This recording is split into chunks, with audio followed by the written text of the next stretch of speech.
Yo, the lies so that you never make it. Hopeless, so it seems. Eyes closed, hands open wide to embrace your dreams. Sometimes you gotta take a loss just to get the win. Like lots of sin was popping in like oxygen when boxes wet. Focus on the mental, never lose like smooth instrumental. Better choose on the move in a pinto. Choose what I get to, never lose move on the move, but it's simple. Never give up and we winning it, maybe. We just keep winning, we conquering daily. Envision and pay me, it's never to sway me. Indigenous, maybe we winning, it's crazy. Your opportunity, your opportunity, your opportunity, it's your opportunity, your opportunity, your opportunity, your opportunity, it's your opportunity, your opportunity, your opportunity, your opportunity, it's your opportunity, your opportunity, your opportunity, your opportunity. Oh, yeah. Welcome all, ladies and gentlemen. It is the Lion Villain Report, and I am your host, Russell Wayne, and I am here to talk football with you for the next hour, maybe even a little bit of baseball. We're broadcasting live right now into the Detroit Lions Villain Squad Facebook page right there with over 54,000 villains on there. Thank you for everybody that likes, subscribes, and shares this content into their networks because it helps us get into the algorithm and helps us reach more people. Thank you, football fans, for doing that. We're broadcasting live into our YouTube page, which is at Villain Squad. Please subscribe to that channel right there, and that way you can say, hey, I took care of that thing for you. You know what I'm saying? 53,000 followers, but I'm gonna wait. When we get to 55,000, maybe I'll make a new graphic right there. Detroit Lions News Podcast. Thank you to Joe Chap and the boys over there, and as well as the JC Sports Network right there. We're brought to you by NFL Shop. You can use that code right there and get yourself a snazzy Detroit Lions hat. Thank you to everybody that uses the code right there. And you can use that code and get yourself 25% off, or you can use the link that I just put into the comments right there. Our page in the STARS program. We found a use for the STARS program. My wife is an advocate for autism awareness. Ashton, I don't know if she likes to have her picture thrown on there, but you can use her link right there, and you can go to her page, Autism Awareness. She's sharing resources for parents that have kids with special needs. So we have dedicated our Stars program for that purpose, so we can help her get that launched out there and help her get more information out there, because I too have a son with special needs. There he is. He's so damn cute right there. That's Riker. And we're doing everything that we can. So welcome to the program. Welcome one, welcome all. How's everybody doing? Let's go into the comments and find out. Good morning to Henry Gray. Good morning to Dwayne. And I love this one right here because this is the one that I get to throw up. The Let's Go Detroit Lions, one pride, Kings of the North Division, championship title, all grit, never back down. And when I see that, I get to put this up right there. Your division champions. And you know the rules on this. You know the rules on this. In week 16 of last year, the Lions won the division. Up until that, it was still the Minnesota Vikings division. Now, this works the other way around, too. Last year, the Lions won the division. And right now, the Minnesota Vikings are on top of the division, but the Lions are still the division champions. That does not get taken away until someone actually takes it away from us. So there's your division champions from 2023, your Detroit Lions right there. Thank you, Dwayne. I'm glad I had to explain that to everybody right there. Dwayne says, let's go Tigers baseball. All grit, never back down. Sweep. Houston Astros moving on to the next round. The Cleveland Guardians. What kind of name is that? Come on, guys. Really, we going too far with this cancel culture? Stop it. Stop it. It was the Cleveland Indians the whole time. I hope I don't offend anybody in there, but it wasn't offending. It wasn't offending, and it wasn't, and all of a sudden it was offending. Stop it. Stop it. Good morning, Russell. It won't work. That's right. Hey, Russ, looks like Broski was right about the game last night. Yeah. See, this is how close when it comes to, picking the winners and losers, right? When you're picking against the spread, you can get the game right, in which we got the game right too. They lost that. They got 2 points. So we bet on Tampa Bay to win the game, but not to win the game, to cover the 2 points right there in an interdivision game. Kirk Chains. Are you kidding me? Let's look at this. Let's really take a look at this right here. Kirk Chains coming in, improving again. And I don't know if Sarah's in here, but she hates Kirk, says he's never good in prime time. Well, that's the second really big game in prime time that he got. I mean, let's take a look at this. This is crazy. This is crazy right here. Kirk Cousins goes 42 for 58. 509 yards with 4 TDs and 1 pick. Are you freaking kidding me? Come on. This, I'm telling you, man, at the beginning of the season, we were looking through this Falcons team, and this Falcons team is dangerous. You got yourself a good quarterback. Drake London looks really good. Kyle Pitts even coming out a little bit right there. 7 catches for 88 yards. Drake London with 12 catches for $154 and a tutty. Bijan Robinson, 12 carries, 61 yards, but still 5.1 yards a carry. It definitely turned into a passing game at the end right there. And then you're looking at Baker Mayfield. I mean, he was efficient. They were in that game. I mean, you're looking at 2 completely different types of teams right here. 19 for 24 for $180 and 3 touchdowns, no interception. That's Baker Mayfield's stat right there. Rashad White with 10 carries, 72 yards, and a tutty. And looking at that, it looks like that they were running the ball pretty good. 7 yards carry.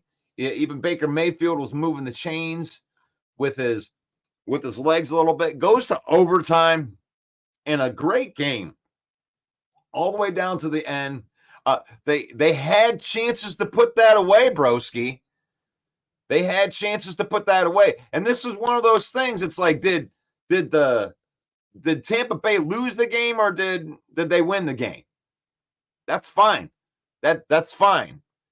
But Tampa Bay loses the game, and now there's that division. That division, dude. 3-2. 3-2. And I like that division. I like that division. You got a big, tough division right there. I did pick the Atlanta Falcons. I don't think I picked the team. I just said that it was too close and I would take the points. And lost on the points. I wish I would have. I wish they would have left us as the Indians. I'm trying to. People got offended by Chief Wahoo. Okay, that's fine. I mean, it's stupid. It's stupid. I mean, it was that way for so many years, and I mean, really, are you really offended by that? I mean, explain it to me. If you're of Indian descent, does that offend you? Like, why would that offend you? I don't get it. Why that would offend you? I hate that Tampa lost in the second half runoff that lost on a 10-second runoff that wasn't enforced. Refs gave the Falcons as much love in their own house as the Chiefs do everywhere. Yeah, that's dangerous ground. I'm definitely not going to die on that hill with a different team right there. LOL, Kurt can win regular season games all he wants. He sucks in the playoffs. Oh, look at Sarah moving the goalpost. Moving the goalpost. Yeah, she gets proved wrong, and then she wants to move the goalpost. Who he can't win on primetime TV, but now he can't win in the playoffs. You move the goalpost, Sarah. You move the goalpost. One career playoff win. That's one more career playoff win than Sam Darnold, right? Did Sam Darnold win a playoff? I guess technically he won as a backup for the 49ers. Yeah, he had a good game. I'm still glad that he's gone. Now, that's fair. That's fair. Moving the goalpost isn't fair because you don't like him. You're going to move the goalpost to try to dismiss 42 for 58 for 509. 4 TDs. Oh, my God. What a great game. What a great game by Kirk Cousins yesterday. We're doing fine with our $10 million cap. Hey, I can't really say anything about the Vikings, except that I told you so. I was telling everybody here, I love how I get painted as a hater because I was a hater last year of the Vikings. I was right about the Vikings last year, but I'm still painted as a hater. Like, I can't come back in and go, wow, Sam Darnold is in the best situation that he's ever been in. Wow, Sam Darnold can make some stuff happen with this team that's got a great offensive line and Aaron Jones and Justin Jefferson. And it's like I get painted in this picture of being a Viking hater because I was last year. I wasn't a Viking hater this year. As a matter of fact, I told everybody that you shouldn't sleep on Sam Darnold just because J.J. McCarthy was out and they had a lot of bad things that happened to him in the offseason. But what did I say? You got Brian Flores. You can't sleep on Brian Flores. Now, it surprised me that they beat the San Francisco 49ers and the Houston Texans. That does surprise you, but it doesn't surprise me that Sam Darnold's playing well. There, I gave you some compliments on your team right there. Good. Kudos to the Minnesota Vikings. I can't knock on a 4-0 team. All I can say is we're playing you guys in a couple of weeks, and we're going to find out. Good morning to Paul. Mark, Jonathan Heights, no politics on here, please. Was there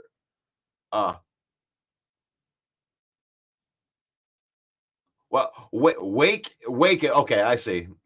I didn't see. I missed Jonathan's politic post right there. Hey, I said the Vikings have a better roster than the Lions. Just a matter if Darnold can play adequate or not. They don't have a better roster than the Lions. The Vikings still have holes way back in their secondary too, and the Lions are deep from 1 to 69, which you can really look at the last game and see that. You're minus 3 of your best players, Frank Ragnow, Brian Branch, and Ifatu Melifanu. And they won despite that. I know that you can look at the Seattle Seahawks and you can say, oh, they were injured and the Lions got lucky. Well, the Lions were injured too. We were down our best, arguably our best offensive lineman right in the middle. So, I mean, that's kind of a wash. You had to have next men stand up, and the Lions ran the score up on them. So, you were right last year because Kirk got injured. Would we have finished last if Kirk didn't get injured? Who knows? I think you would have. Kirk wasn't helping you. You started winning games when you put Nick Mullins in there. You even said that last year, Sarah. You were like, man, I'm so glad Kirk's out of here because he was sucking. You guys were not doing well before Kirk got it. And then all of a sudden, the defense started playing a little bit better. And then these other guys came in. The Pastronaut. Oh, God, you guys had the Pastronaut. You guys were ready to, half your fan base was ready to extend him after like 2 games. I still can't believe the NFL has scheduled to play 3 games in 11 days in November. That's absolutely unacceptable, a complete liability to our players. Yeah, that does suck.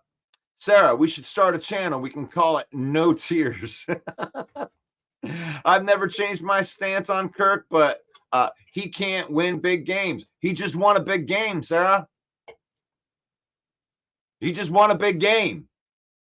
You don't think a Monday night game, or not, but you don't think a Thursday night game against the division opponent to stay pace with the division isn't a big game? That was a huge game that he just won right there, right in the middle of prime time. Right in the middle of prime time. I need you to acknowledge that, Sarah. You cannot like him. You can say, I hate Kirk Cousins. I hate Kirk Cousins. I hated him for here. I'm so glad that he's gone. That's fine. But you can't say he can't win primetime games. You can't say that he can't win big games because he just won a big game. Just did it last night. Killed it. 42 for 58, 500 yards passing. I've always said Kirk is a good regular season QB.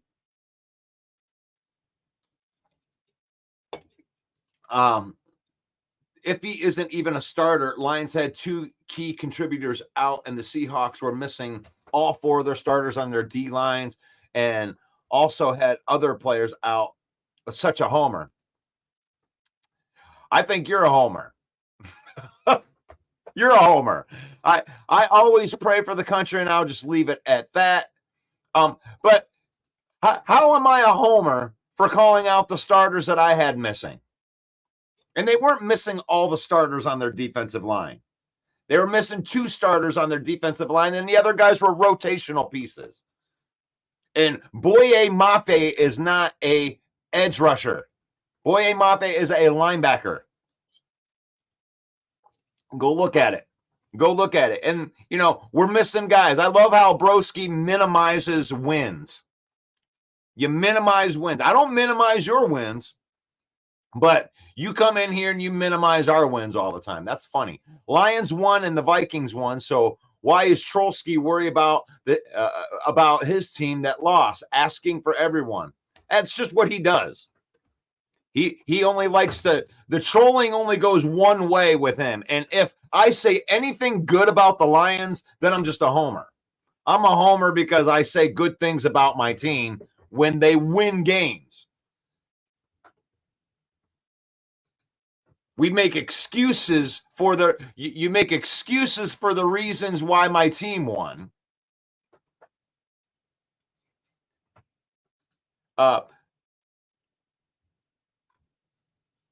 Russ, one career playoff win. He has a career Thursday night win with 509 yards, 4 TDs, 509 yards and 4 TDs in a division game on national television in front of the whole world. We're not in the playoffs right now, Sarah.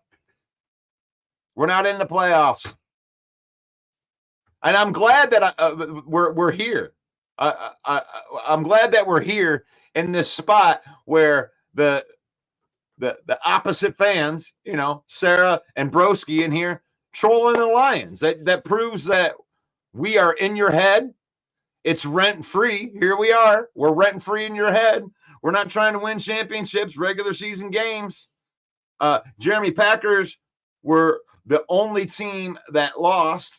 So, yeah, Broski gets to come in and talk a little bit. Whoops. LOL, they won. I just automatically gave them an L. Oh, Russell, you're such a crybaby hypocrite at times. You just minimize the Falcons. You just minimized the Falcons win last. How did I minimize the Falcons win? What are you talking about, Broski? I'm sitting here arguing with Sarah. Stay with the Broski. Broski, you're not good trolling today. You are awful today. What are you even saying? I'm a crybaby hypocrite at times. I just minimized the Falcons win. I'm sitting here talking to Sarah. Sarah, I'm saying, Sarah, Kirk Cousins is a G. Kirk Cousins is a G. Yeah, I'm sorry, Sarah. Broski's got me all emotional here. Broski's got me emotional. You did not say anything about the Lions. You are trolling Kirk Cousins right here. But Broski is calling me out for being a hypocrite because I minimized the Falcons win when I am sitting here for the last 10 minutes arguing with you on how good Kirk Cousins is. What team does Kirk Cousins play for, Broski? What team does Kirk Cousins play for? Can somebody type it into the comments so Broski can see it? What team does Kirk Cousins play for? Mr. 42 for 58, 509 yards, 4 touchdowns, 1 interceptions, and winning a big primetime game.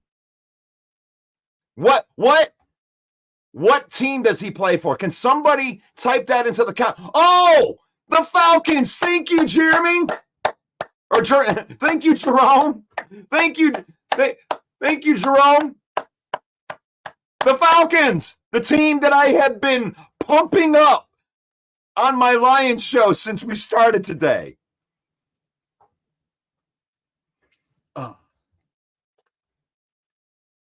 Oh, Broski says hit rewind and go back to the beginning and to the video where you said the Vikings win, or did the Vikings give it away? What do you think? Is that not a question? Do you think that the Vikings, it's a question, Broski.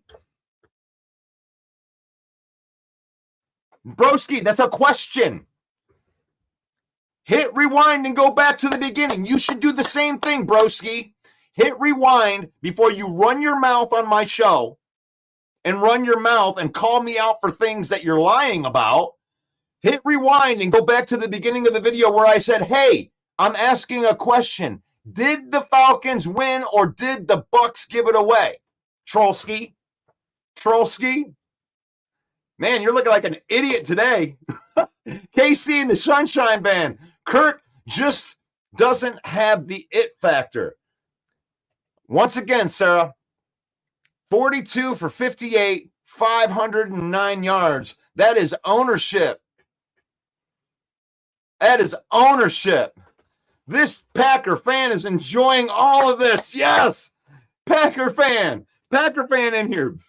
Trollski is in here trolling the Lion fans when he could be trolling the Packer fans, and Steve's over here going, yes, we lost the game, and Bear fans are fighting with with Lion fans.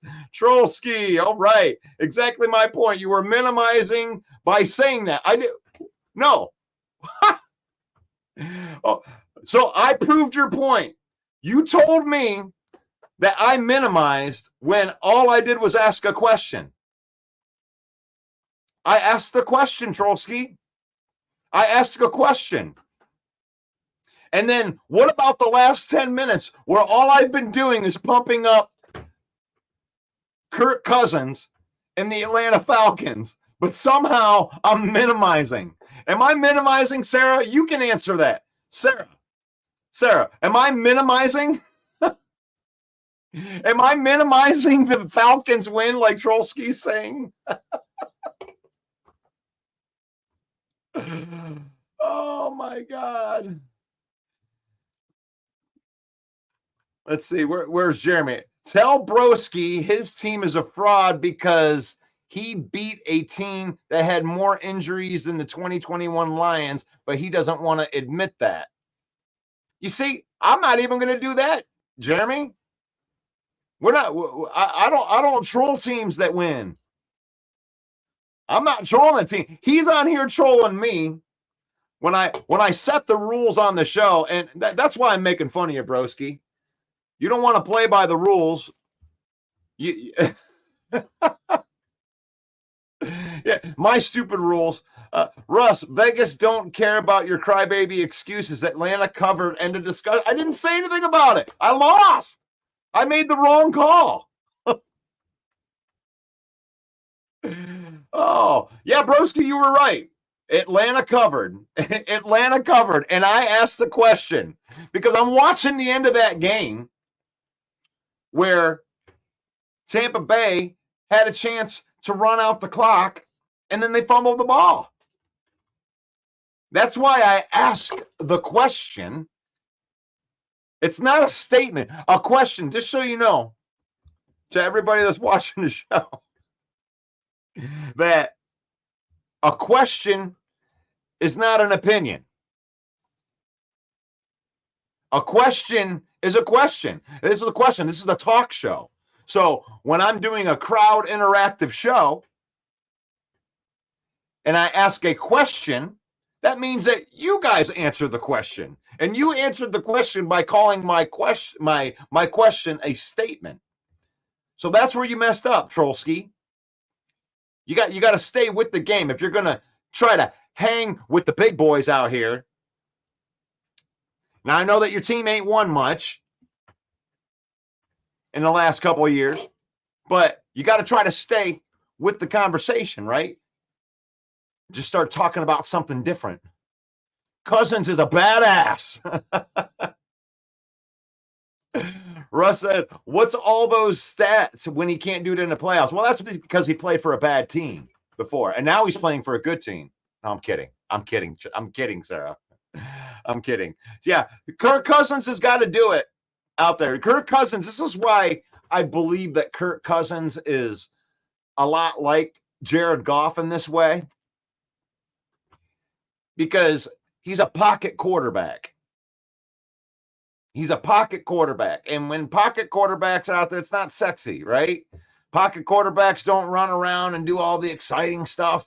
So the pocket quarterbacks just kind of fall to the wayside. And then when they lose games, pocket quarterbacks are blamed usually for the loss. And these guys like Kirk Cousins and Jared Goff, they put up these numbers. And when they do put up numbers, the majority of the fan base is going to give credit to other things or just minimize it. Like this, where he throws for 509 yards. He needed 509 yards to win. He needed all of them.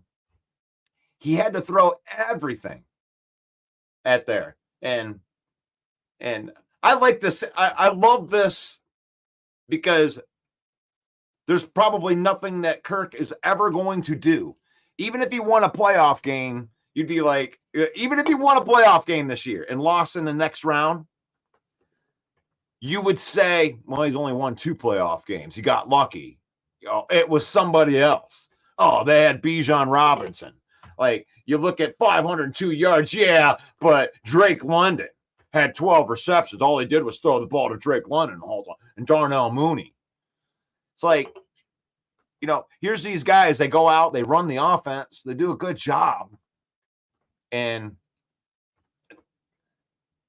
they can't quite get the respect of everybody. Until you have something legit to offer, it's better just to listen, Trolsky. The Lion Falcons almost had a similar to play.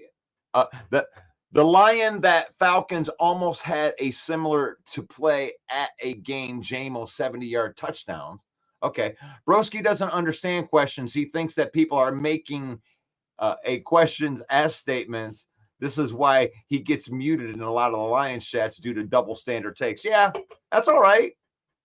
I still love Trolsky. Trolsky comes in here, he gets you guys all fired up. He gets me fired up. KC is a solid quarterback, always has been.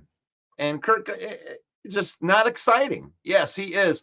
Lions fans were pumping up the win after they beat the Rams. Bears fans didn't. Lion fans are like, it was such a great win. They're a Super Bowl contender. And Bear fans weren't saying that. So what? I don't care. If you don't want to pat your team on the back when you win, that proves that you are just a Trolsky. You don't even like your own team. Hey, Sarah, LOL. Russ is in rare form. He's got me all fired up. I love getting called out for things that I didn't do. It's awesome. But he can only take a team so far, and it's best for us just to move on. Hey, it was a great move for you guys to move on from him. I wouldn't deny that. We can agree right there, Sarah.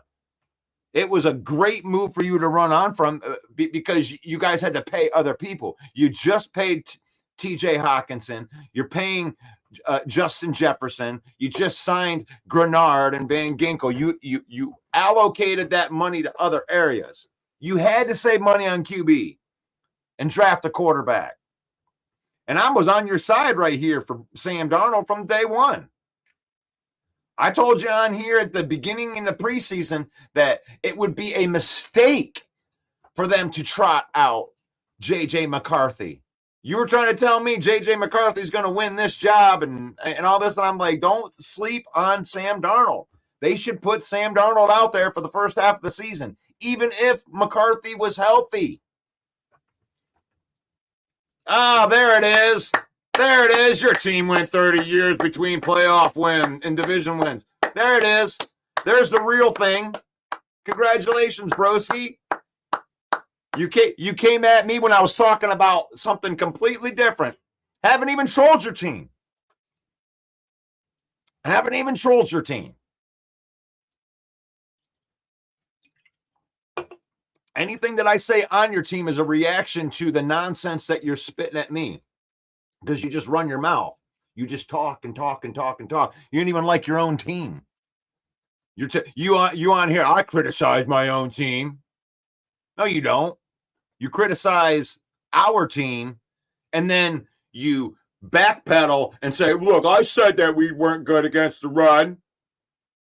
I was saying that stuff, so you don't even like your own team. You don't even believe in your own team. And you're in here trolling me because I believe in my team. The answer to your question, Russ, it's both. Tampa Bay lost it and Atlanta won it. Cousins still had to move the ball after the turnover. He did. I was just watching the game last night, and I'm feeling good about it, and they just have to run that clock out, and it's just like untimely interception. The thing is you got to finish the game. You got to finish the game. And, and it doesn't even really matter who won the game and who lost the game. It honestly doesn't. But I like to see a game at the end of the game where like a good Lion win. I can tell you if they had good drives or not. I can tell you whether, the referees helped on a drive and it wasn't a clean drive. I like seeing clean drives. And just my team is better than your team things happening. And when it feels like you're letting the game slip away, God, what's a better way to explain this? Like, it's like Caldwell versus Dan Campbell. Caldwell would play not to lose while Dan Campbell plays to win. On a 4th and 2, when you have a chance to get the first down and run the clock out rather than punt the ball and play field position, I would rather see a team go win the game and finish it in the winning game. We're dominating the end of this game. We're taking it to you.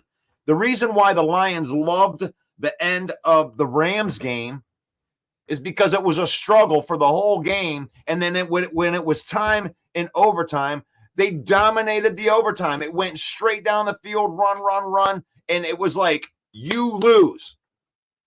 It wasn't like, oh, look, there's a pass interference. Oh, it took some luck on the other side. Oh, a dropped interception or something that made it to where they got lucky at the end. I'm not saying this is a lucky thing at the end, but it's fortunate when the team that you're playing going to close the game fumbles the ball. That's losing the game. That's losing the game. But when you take your team and you go straight down the field, then that's the way I like to see. I'm not doing a good job at making my point here. It's a fun watch. It's a fun watch. It's both. It is both. I'll acknowledge that. Tampa Bay lost it and Atlanta won it. That's a good answer to the question. But I love a good win at the end when you take it to the team. There's no BS. There's no referee calls. You just go and you take it. You take it. Beatdowns are fun, but when you take the end of the game that's been going back and forth with a haymaker, Matt Stafford versus Jared Goff. I mean, why wouldn't you be good? Why wouldn't you like that win? When you traded for a team like that is ridiculous. Vikings are solid. Lion fans are not sure what they have. Corey says, Broski, you got started early today. What's up, bud? Russ, the other day, you said don't cry about the refs, and then you're allowed to cry about the refs. What are you talking about, Broski? My God. You hear what you want to hear, and then you throw it out there. It's like, don't say the word referee. Is that what you're saying? Don't say the word referee when you're explaining the difference between winning and losing a game? Okay. We can't talk about referees. We can't talk about Lions wins. We can't talk about asking a question on who won and lost the game because Trolsky might get upset. Trolsky's just looking for any word that comes out of my mouth that he can twist around and turn it in there. Sarah says we're playing with house money. We already exceeded our 3-14 projections from so-called experts.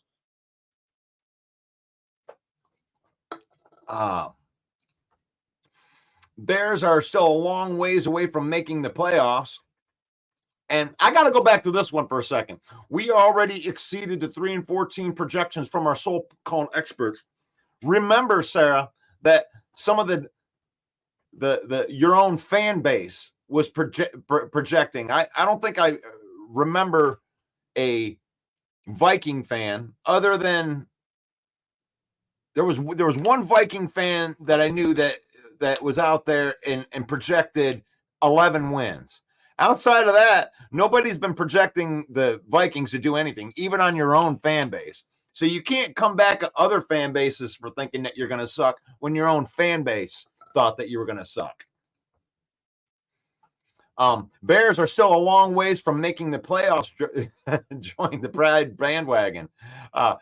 let's see. What we're trying to say is, what I was trying to say is the Falcons had a similar play to the JMO 70-yard touchdown. They nailed. We good team. We have great Lions podcasts. That's why we get some undesirables in the chat. We still love you, broski.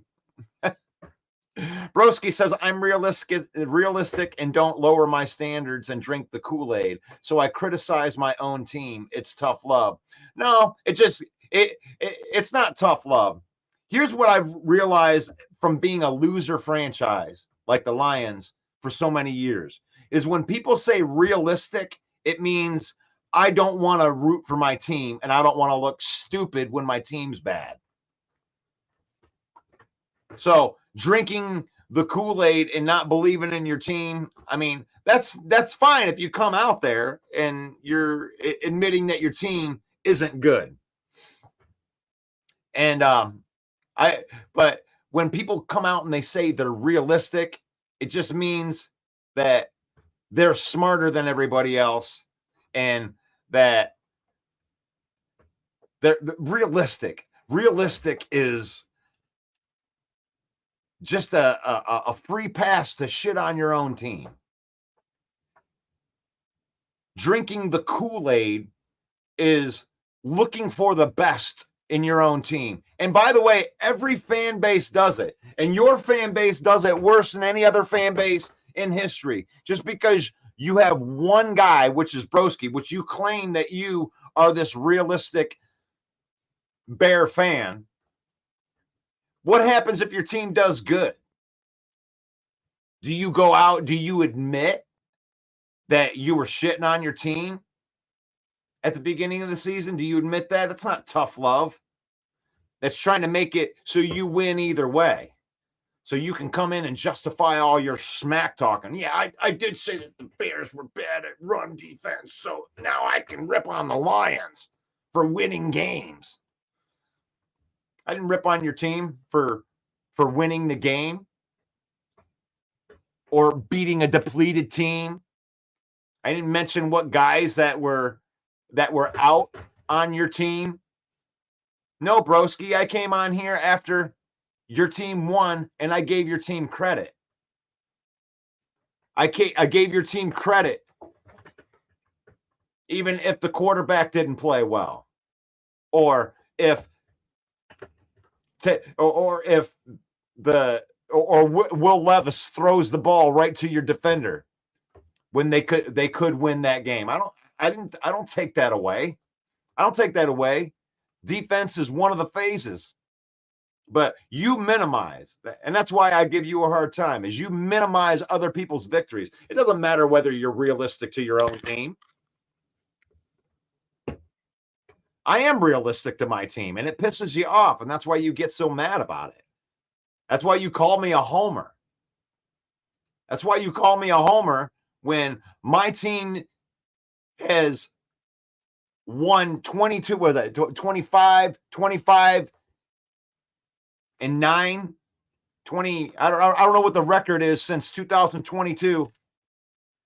Since they went on that run, that 8-2 run to end 2022. My team's been winning. Why wouldn't a Lion fan be happy with that? You tell me. Why wouldn't they be happy? Like, why would I go and overanalyze all of these different things, thinking that it's a weakness? You know, it's like these Packer fans going in there and bragging about Jordan Love almost coming back on the Vikings. They were never in that game. They never had a chance to win that game. The Packers, they were never in a position to where they could have just, you know, they would have had to get an onside kick. They would have had to get lucky. They would have had to make a very, it's like saying, yeah, we almost won because we could have got an onside kick and threw a Hail Mary. No, you played a team that kicked your ass, Green Bay Packer.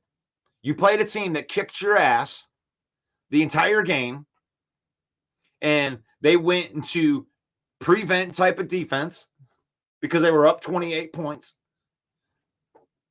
And Jordan Love took advantage of those. And, you know, I'm not going to crown him for that, but I'm definitely not going to say, yeah, Jordan Love is back. Did you see what he did to that Minnesota Viking defense? I'm like, no, I didn't. I didn't see anything. I saw Jordan Love struggle the entire game when it mattered. It is what it is. Let's face it, after the third quarter, both defenses benefited from turnovers. Atlanta capitalized on the one that they got. Both defenses allowed more yards in the third quarter than Pop Warner defenses. Corey says, you figured after I almost made the playoffs with a third string QB, they should have told people something. That should have told people something. Our O-line is on point. Don't want Goff running for his life. You know, I watched Jared Goff make a little spin move play right there, being able to step up into the pocket, make some things happen under pressure in that game. So it's like one of the things that Kirk Cousins and Goff have in common is when Goff does good things, then especially the talking heads that don't believe in Goff, they like to minimize it by saying, well, he had a great offensive line. Oh, he's got these playmakers and weapons. And it's like, it's such a cop-out. Because Goff, you know, going 18 for 18, he's one of one. No one's ever done that before.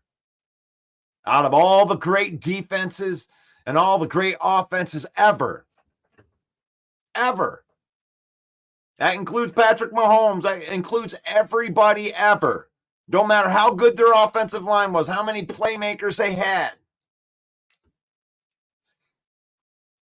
No one's ever went 18 for 18 in a perfect game like that before. Goff is the only one.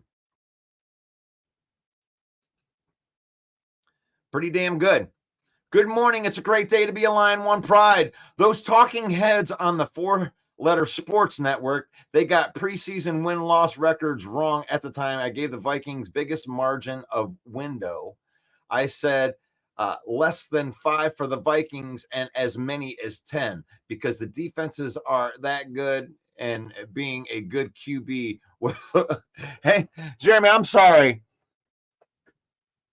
but you gave them a 5-win window in there. That's not much of a prediction. That's not a prediction. Man, the Lions might win 13 games. Or they might win 7. I wonder if I'm going to be right. And if they win 8 games, you see?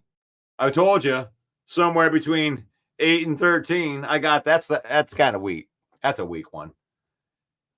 Every week, my dog predicts who wins. She's 4-0. She's about to be 5-0. Jerome said the Lions are going to beat Dallas this time. Yes, Brent. Sorry, Peterson. 4 weeks in, Dallas still hasn't won a home game. Let's keep it that way. I've been a Lions fan for over 30 or 55 years through the thick and the thin. That's a true fan. Thank you, Mark. I had the Vikings at 9, so I guess I underestimate them. Dallas is Americans' queen. I turned 54 Wednesday, 49 years of fandom. Happy early birthday to Jeremy, my brother. Happy birthday to you. And, you know, and because it's your birthday, I'm going to sing happy birthday to you like Christopher Walken. If Christopher Walken was here right now, so Jeremy, he'd say, happy birthday to you. Happy birthday to you. Happy birthday to one of my friends. His name's Jeremy Ballrick. He has a Lions show. You should watch it. You should watch it. Happy birthday to you. I never knew that Christopher Walken could sing like that. That's crazy. He's such a good singer. Oh, Glenn lives in the prevent defense as well when he has a decent sized lead, and the team always score on us when he gets to it also. Yeah, but when you're up 13 points and you're not in any danger of losing the game, I mean, I hate it. I wish they would just play the defense, but, you know, it is what it is.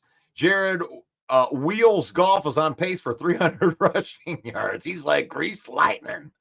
The Jets are too busy focusing on acquiring Adams. I wonder if they're going to show up in London.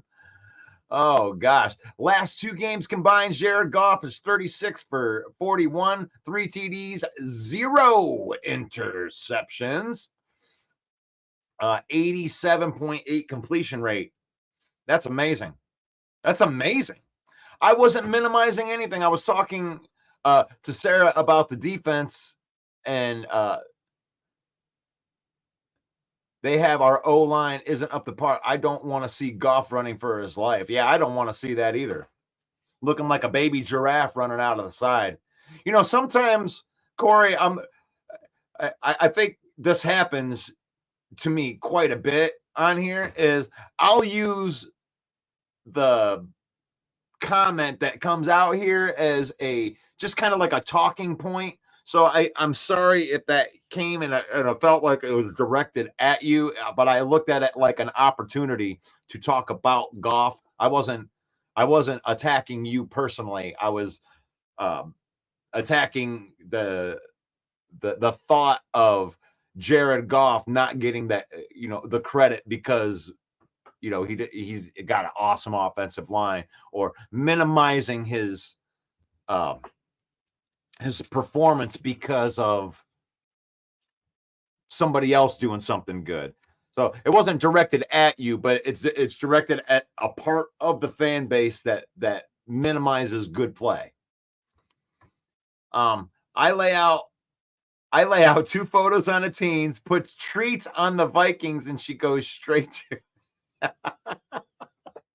I like it. That's good stuff. And minimum of 5 wins, as many as 10, because of the defense. Oh, did I go?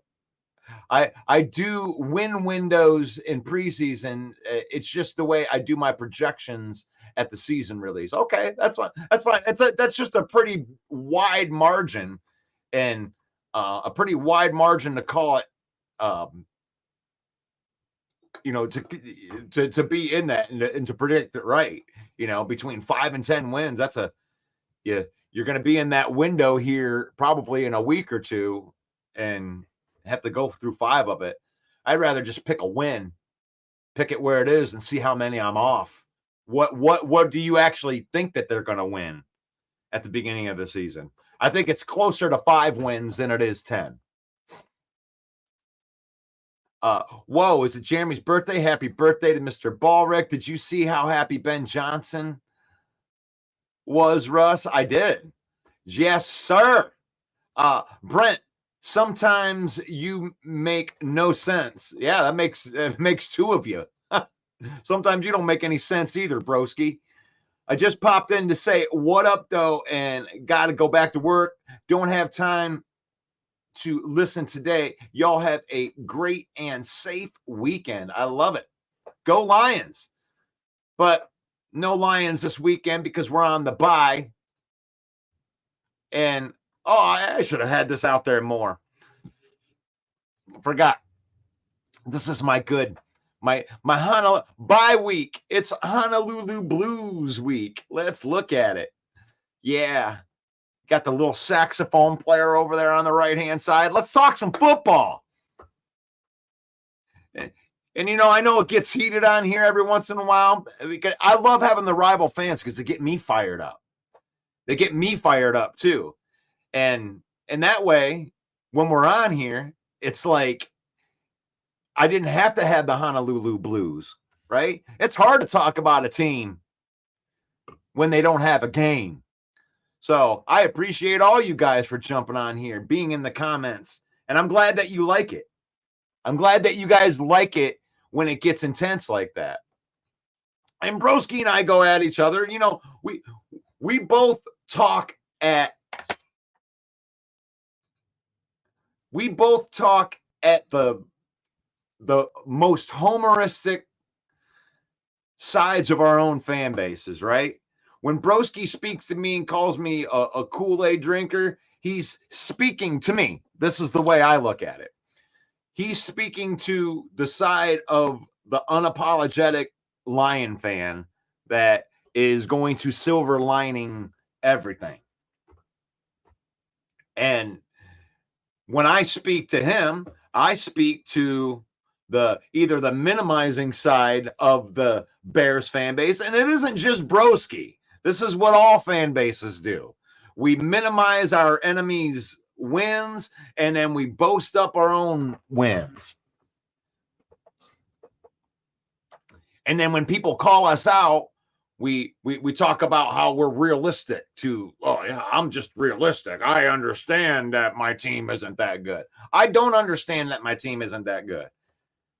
You're going to have to come in here on a victory or on a loss Monday and then call me out. And then I'm going to try to find some kind of silver lining to move into the next week. But this is what every fan base does. Every single fan base. Not one is exempt. We overtout our own team or we minimize our enemies' teams. And when our team isn't doing good, we go into realistic mode. Oh, I'm realistic. According to what I read, Broderick Martin and Christian Mahogany are returning to practice. That's right. Gotta love getting guys in there. Good timing to come off the IR and the PUP list. And we could get Mosley and Kaminsky by Thanksgiving. Are you sure about that? Are you sure about that? I don't minimize or boast anything. Yes, you do. You did. You just minimized. You minimized the Lions' win by saying they got injuries. They took advantage of injuries. You did it every single week, broski. Don't lie. Don't be a liar here. I'm trying to say it from both sides here because we're both guilty of it. We're both guilty of it. And if your team was 4-0 right now, you'd be in here. You'd be in here talking about how great Caleb Williams was and how you told everybody. You wouldn't be eating no crow being like, oh, I didn't know I was going to be 5-0 right now. Huh, I was realistic. I was realistic. I didn't know we were going to be 5-0. I didn't know we were going to be 4. I didn't know we was going to win all those games. I thought we were going to be, I was realistic the whole time. You wouldn't say that. You'd be going, oh, yeah. We're the greatest ever. We did it. Look how great our team is. I told all you guys. That's exactly what you'd be doing. That's exactly what all the teams do. Sarah, I don't think that Ben's going anywhere until we get a Super Bowl. Kaminsky! Gotta love that. Gotta love that.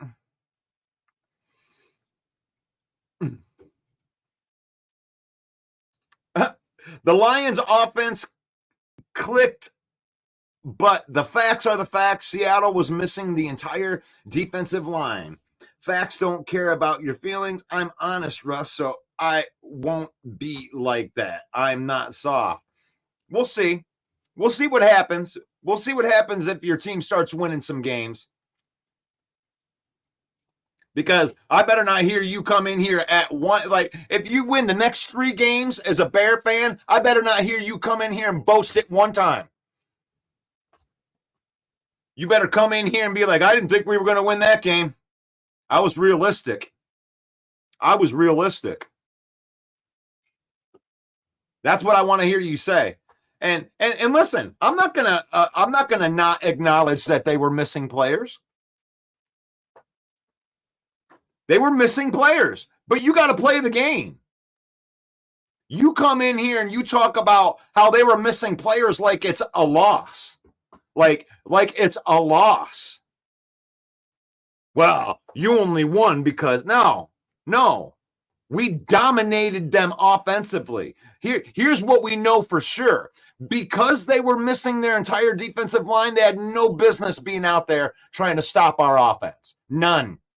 No defense. You gave up 42 points.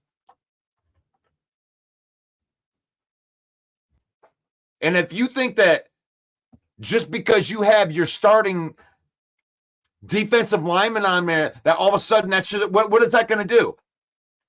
What is that going to do? Now, do the Lions get their best center back too in that?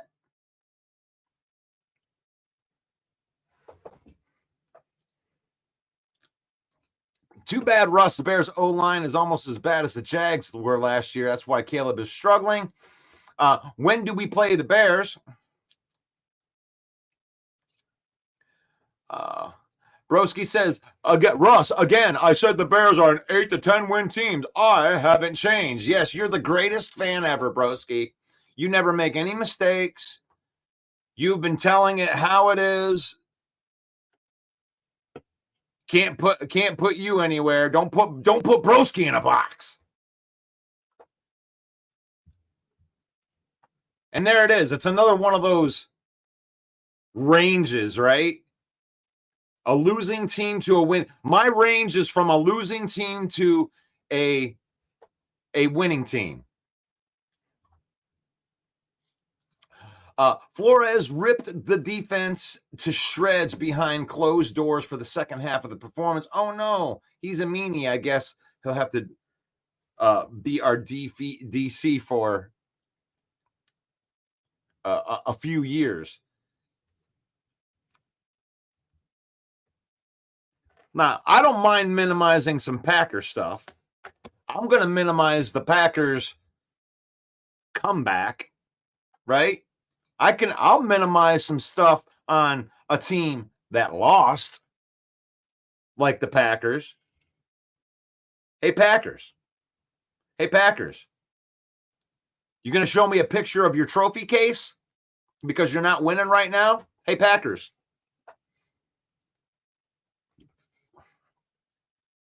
You going to tell me how you were good in 2011 when you had Aaron Rodgers? Hey, Packers. Hey, Packers, you ended the season, 8-2 or whatever? You had such a great end of the season. Look at what happened since Jordan Love got here. Did you add the 2 losses from this year? Was he 8-2? He's 8-4 since that legendary thing. Hey, Packers. You feel pretty good about Jordan Love putting up 250 yards of offense on a prevent defense at the end of the game? He didn't have a chance to win.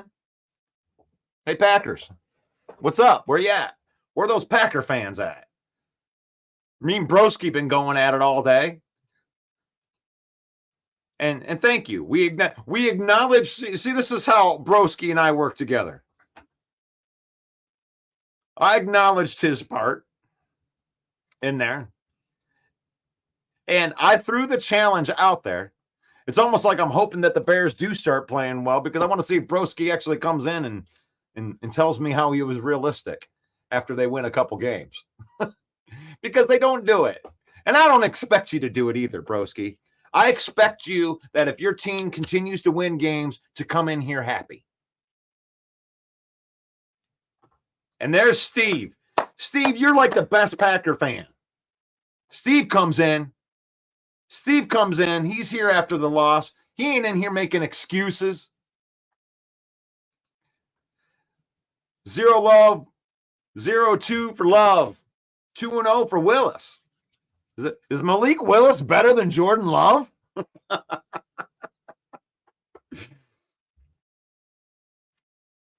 So yeah, but here let me say something else about Broski and what we talk about here. You know, your realisticness, right? You got them between 8 and 10 wins, right? Now, I put the Lions at 12 wins, and I don't know if that calls me a homer. Does that call me a homer for calling 12 wins after going to the NFC Championship game? After getting better in the offseason, we didn't lose. The players that we lost were the players that weren't good. So I predicted 12 wins. Now, in order to get to 12 wins, for me to be realistic, we have to go 4-1 in all the quarters. You know? And then that teeter-tottering 17th game. You know? 12-5. That's where I have us at. You got to go 3-1 in all 4 quarters of the season. I think I'm pretty realistic to what that is. I'm not over-touted. I'm not going to even say that the Lions have played their best football. I think the Lions defense played pretty good for the first 3 games. For the most part, you know, giving up 20 points. I'm not going to complain about giving up 20, 20, and 13. When last year we gave up 48 to the Seattle team that we only gave up 29 to. So I see improvement on the defense. Is that me being a homer? Or is that me being realistic? It is. You know, I mean, the Lions have to get better, but here's the thing, is it's game 4. They haven't played their best football. They haven't had a complete game yet on either side of the ball. Maybe you call the offensively, that was a complete game. That's what you want to see the offense do, I guess. But like Broski says, you're doing that. Let's see you do it against a full strength team that's really good. And let's see you couple that with a good offensive and defensive performance at the same time. I think that game's coming for the Lions. I hope that it's going to be in Dallas where they get their first complete game that works. Offense, defense, special teams, all hitting on all cylinders. So Corey says, I don't think he's going anywhere with the fallout of Tua. Jeremy says, Love didn't look 100% healthy until they quit blitzing and played zone. Everyone in preseason, I had the Vikings going 17-0 before the season starts. Everyone preseason. Oh, gosh. Russ, if you call Russell a homer, people might think he's Homer Simpson. Hey, I'm a homer. I love this Lions team. Russ, I have each NFC North team winning 8 to 10 games. That was my prediction, and I'm sticking with it. That's cool. Corey, you maybe seems like he had a problem getting a head coaching job before. I was hoping he would be tired of dealing with blitzing schemes. LOL. Hell of a DC, though.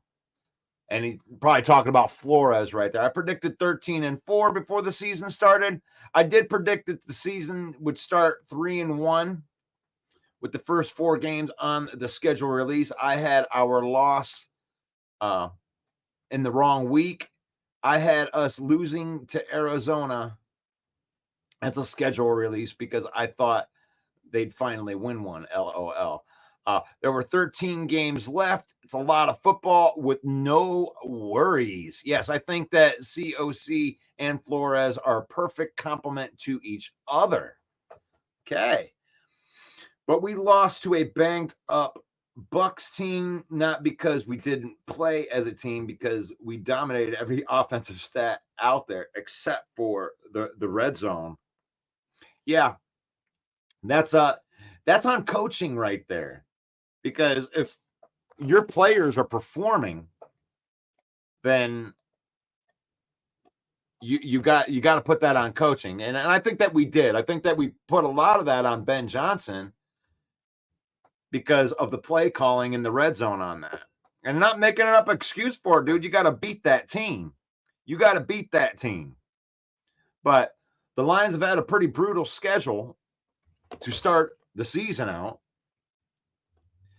And, you know, dealing with some of the stuff. So what are you going to do? You go 3-1, not playing your best football. And that's probably where I'm the most, where I feel good about the team, because we haven't played our best game yet. And here we are at 3-1. Usually when you're not playing your best football, you have a losing record. And they don't have a losing record. Mike McDaniel is such a tool bag. He's a fraud. Wow. Okay. Interesting. That's an interesting take right there. Michigan, he did pretty well at Michigan. And, you know, Baltimore, gosh, man, that defense was pretty good last year. That was a monkey that the Lions had to get off their back when it came to Mike McDaniel. NFC is tight this year. 13-win season just might get home field advantage in the playoffs. Playoffs? Jeremy says Baker's big runs come on the same players that Geno did when Mekhi Wingo was on for one of the tired starters. 12 wins is my prediction, and I'm going to stick with it. Oh, gosh, you guys kept me going today. I caught up to all those comments today, and we got a good tradition going in here. And if you're watching right now, hit that like button. This is the Lion Villain Report. We're brought to you by NFL Shop. You can get one of these snazzy. Where are we at? I got to find it. We can get one of these snazzy little hats. Or get one of these snazzy looking black Jahmyr Gibbs jerseys. You can use that QR code. Get yourself 25% off. To our affiliate marketing partners at NFL Shop. There. Christopher Walken was here. It said it's Lions, it's a villain squad. It's a villain report. It's a good show. You should watch it. It's every day. 10 a.m. Get some of this music going in here. One of the things I wanted to bring up, and maybe we'll talk about it tomorrow, since we're running a little bit short on time here, is like, who are we going to get? Who are we going to get? Are you one of those trade deadline people? Do the Lions need to trade for an edge player? Do you think they do? Give me a Y for yes and an N for no. Because we talk about this. This is something that every time you get into a trade deadline talk, somebody's got to be out there telling you, oh man, we need to trade 2 first-round picks and a second-round pick in our future and pay Max Crosby.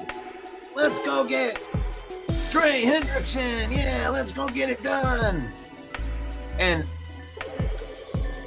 I know that Jeremy B's not a big fan of Mekhi Wingo yet. But you do need to have a player that steps up opposite of Aiden Hutchinson. And I brought this up yesterday, Jeremy. And I wanted to show it to you, not yesterday, on the PFF Monday. God, I can't even talk today. The PFF Wednesday. It was Wednesday this week because of the late. But when I'm looking at what this defense did, and I want to bring this up. Let me get this up here. I'm sorry it's taking me forever. And I wanted to look at this because there's some certain signs right here. Like, one thing that I wanted to point out right here, where's it? Josh Pascal, 53 snaps, 67.7 is the best PFF score that he's ever gotten in a game. That was his best game. I don't know if it's the most snaps that he's ever had. Let's go really look at that. Let's go look at some of these snaps in the season.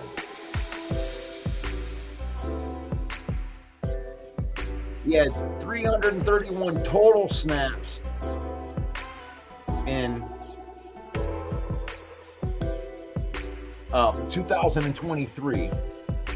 And then he had 50 snaps in this last game. Now, that's not a good year score. He's been okay at best. But right here, this is his best game as a pro. And if you look at it, he had 3 tackles, he had a quarterback hit, he had 2 hurries. So I'm not saying that this guy is Max Crosby. But what I am saying is that Josh Pascal hasn't been given the opportunity. Look at this. For his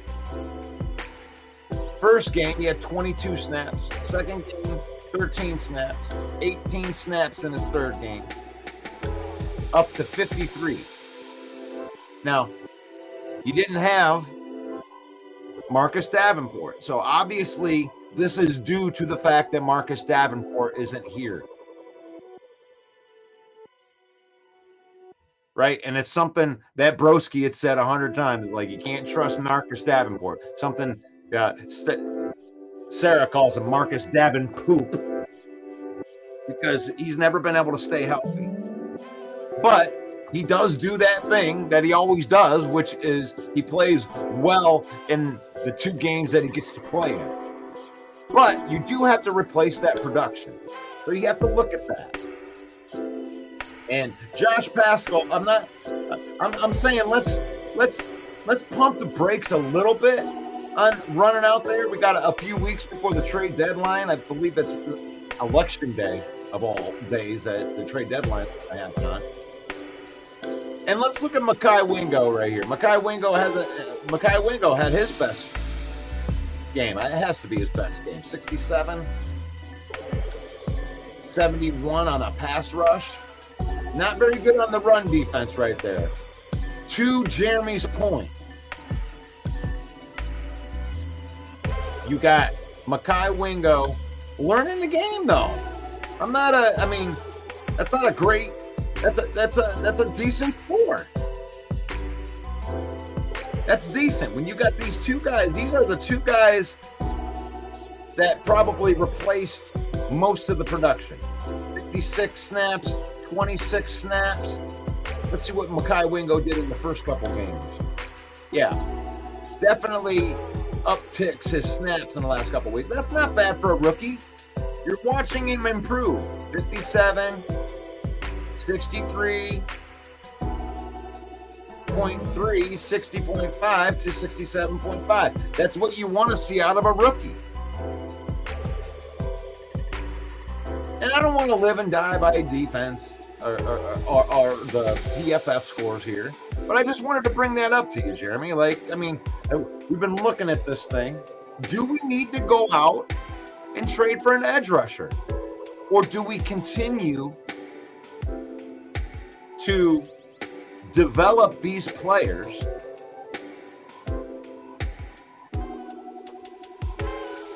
Sarah says that the Jags might deal Josh Allen. That's fine, man. I get that's cool. Like, if the Lions go out, trade some draft picks, bring in one of these high-profile players and pay them, I'm not going to be upset about it.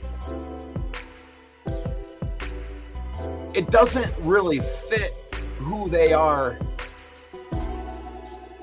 since Brad Holmes has been here. I mean, I know that every time they get into a trade discussion, the Lions are going to come in because they're a contender, right? Or at least they're considered contenders. And, Brad Holmes just hasn't done that, right? I mean, I look at these players that are on this defense, right? Aiden Hutchinson, drafted. Trevor Nowoski, undrafted free agent, brought back to the team. Aleem McNeil, drafted in the 3rd round. Kirby Joseph, drafted. Amik, high priority free agent, but we're retooling this secondary. Jack Campbell, drafted. Jalen Reeves-Maben was drafted by the previous organization. Josh Paschal, drafted. Mackay, drafted. Malcolm, drafted. Levi, drafted. Now, if you go out and you grab yourself, let's just say they throw out a couple first-round picks or whatever, and they go get Max Crosby. Aleem McNeil, Kirby Joseph, Aiden Hutchinson, even Josh Paschal, Levi Onwuzurike, Derek Barnes, Ifeatu Melifonwu are all players that need contracts. So you have to go back to the question is, who are we? Who is Brad Holmes? What type of general manager is he? Are we going to criticize him for doing something that he's never done? Overreacting at the trade deadline? Thinking, we need to go get Chase Young. Oh, we need to give up draft capital. Isn't Brad Holmes' good use of the draft capital the reason that the Lions are good right now? Like Sarah says, the Jags might deal Josh Allen. Is that somebody that you would want Brad Holmes to go and, drop a couple high round picks for? Bring him over here? You're going to have to pay these guys. And the Lions right now, they got some cap space. It's all good. It's not... They got a little bit of cap space.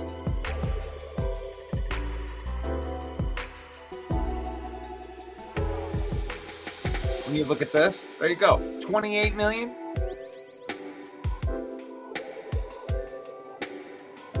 Go out there and get something done like that.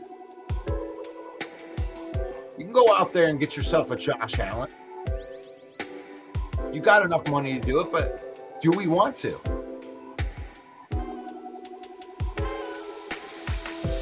Trust the process. Fred, you're with me, man. That's the point. I'm because this is the side that I'm on. Do I think that Josh Paschal's the second coming of Chase Young and is going to be the savior? I don't know.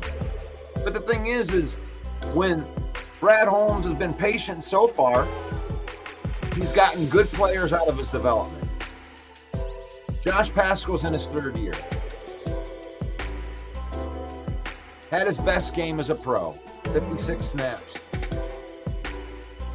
53 snaps, my bad.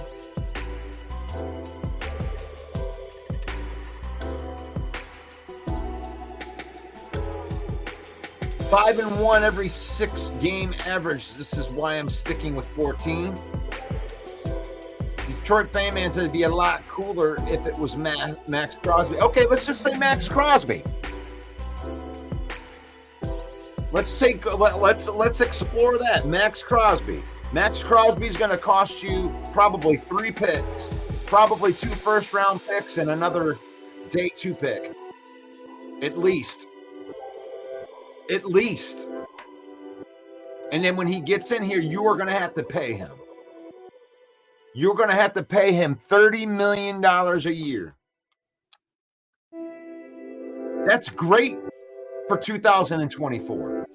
Let's go. Max Crosby and Aiden Hutchinson, let's go. Give us the Lombardi. Ain't nobody stopping this team if they get Max Crosby.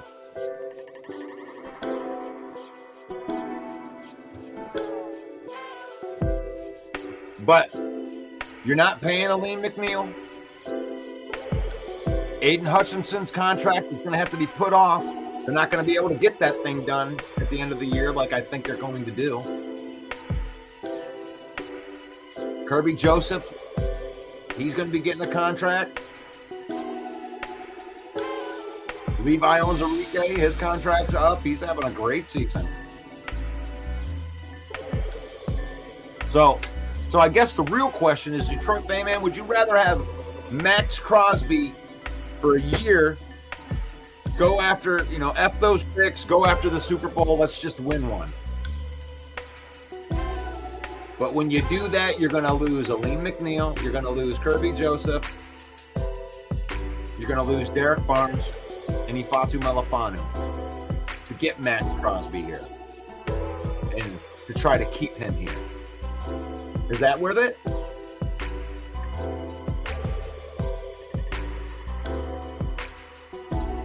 Thank you, Mark. Faith, family, and then football, baby. I went out.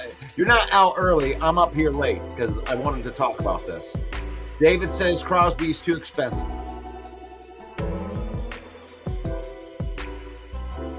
Sometimes what you have just isn't enough, and I think that people just don't want to admit you're going to have to pay players anyway. Yes, Corey, I agree with you, but which players?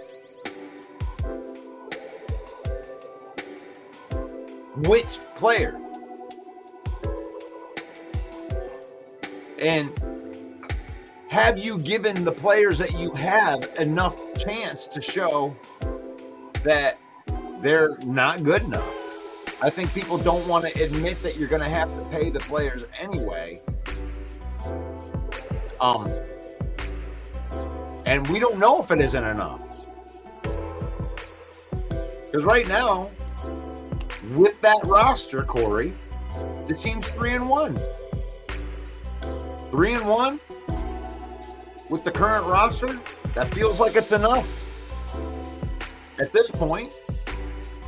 And you have, the thing is you have other things too. It's not like I'm going on a hope and a prayer here. Josh Paschal's been in the system for 3 years and just had his best game as a pro after giving him the most snaps that he's ever had.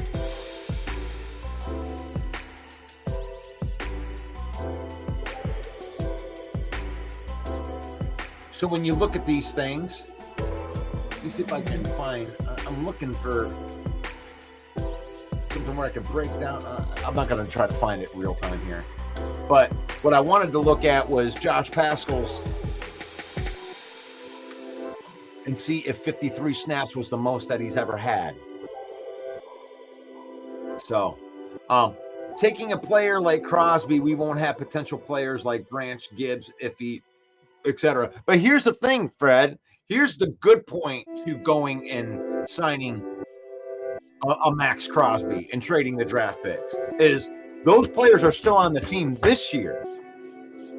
We're not going to lose any of those players for this year. So as far as going for the Lombardi in the year 2024, Max Crosby would make us the front runners to win the Super Bowl hands down. There's not even a close second.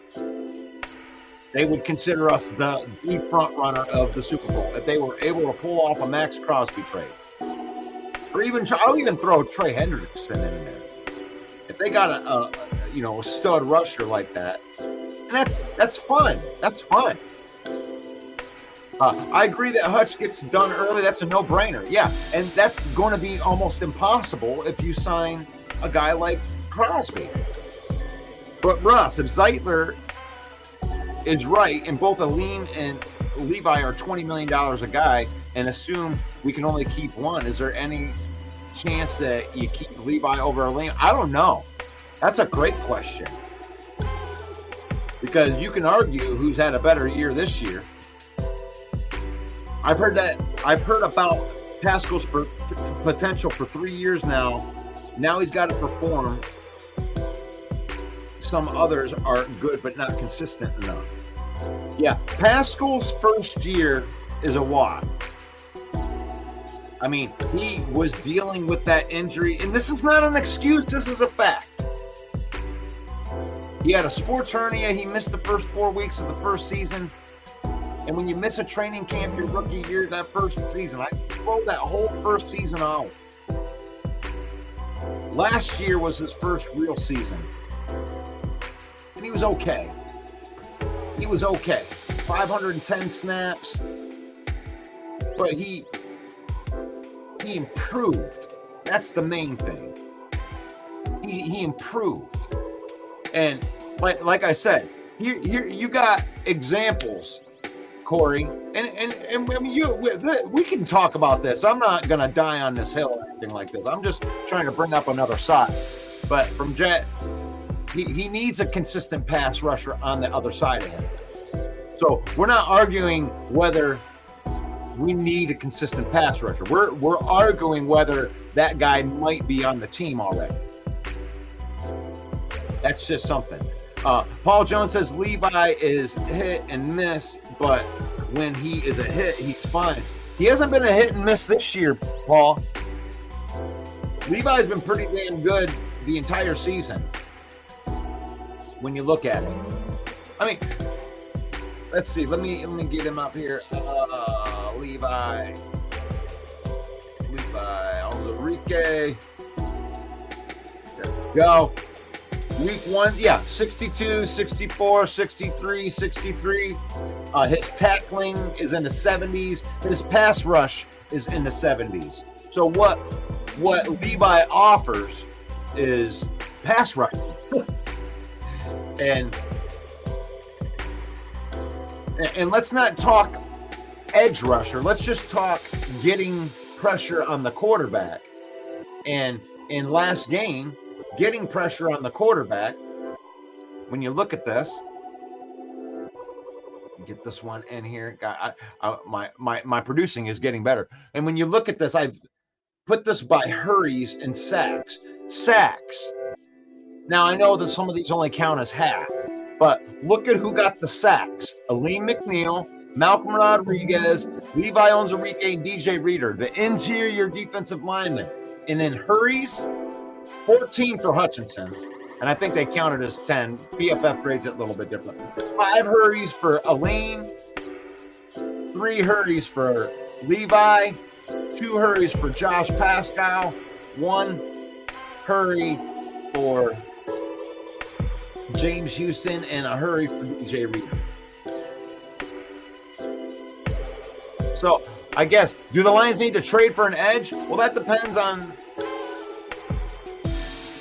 your belief in these guys getting better. And I'll just say this. Both Jeremy B and I dismissed Ifeatu Melifonwu.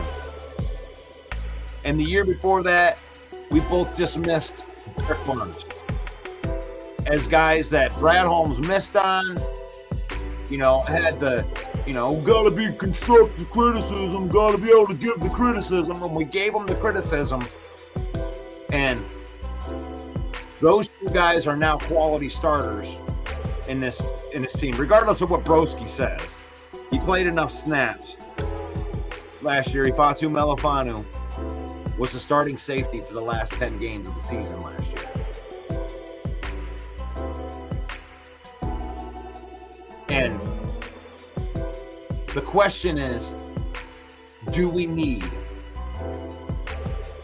to go out and trade for an edge rusher? Or is the answer already on the team? I think Brad Holmes believes that it's still on the team. I'm glad that we had this conversation for today. Maybe we'll continue it tomorrow. But for right now, I'm going to turn into a pumpkin. I got to use the bathroom really, really bad. But this is the Lion Billing Report at 10 a.m. each and every day right here, broadcasting live into the Lions Villain Squad page. Thank you to everybody that follows. Thank you to everybody that shares, likes, and comments on this content right here, helping us reach more people. We're on YouTube at Lions Villain Squad. Thank you for subscribing to the page. We are sharing resources right here. My wife is sharing resources on her page that she is an autism awareness advocate. And all of the stars for our program are going to go to help her to share resources for children, for parents that have kids with special needs, and do that. So thank you to the ones that are sharing the stars and commenting with stars. And it's faith, family, and football, guys. You know, I don't like Broski's team. I don't like Sarah's team. I don't like Steve's team. But I like Sarah, Broski, and Steve because it's faith, family, and then football. And it's in that order. Why? Because we use football. We don't let football use us. We use football to create memories and spend time with our families. We don't let football use us. And here you go. May the Lord bless you. May the Lord keep you. May the Lord shine his face upon you until we meet again. And that'll be tomorrow morning. It's like Saturday morning cartoons, only it's a football show instead. So peace out. God bless you guys. See you tomorrow. Hey yo, the lies so that you never make it. Hopeless, so it seems. Eyes closed, hands open wide to embrace your dreams. Sometimes you gotta take a loss just to get the win. Like lots of sin was popping in like oxygen when boxes wet. Focus on the mental, never lose like a smooth instrumental. Better choose on the move in a pinto. Choose when I get to, never lose, move on the move, but it's simple. Never give up and we winning it maybe. We just keep winning, we conquering daily. Envision and pay me, it's never the sway me. Indigenous, maybe we winning this crazy. Your opportunity, your opportunity, your opportunity. It's your opportunity, your opportunity, your opportunity, your opportunity. It's your opportunity, your opportunity, your opportunity, your opportunity.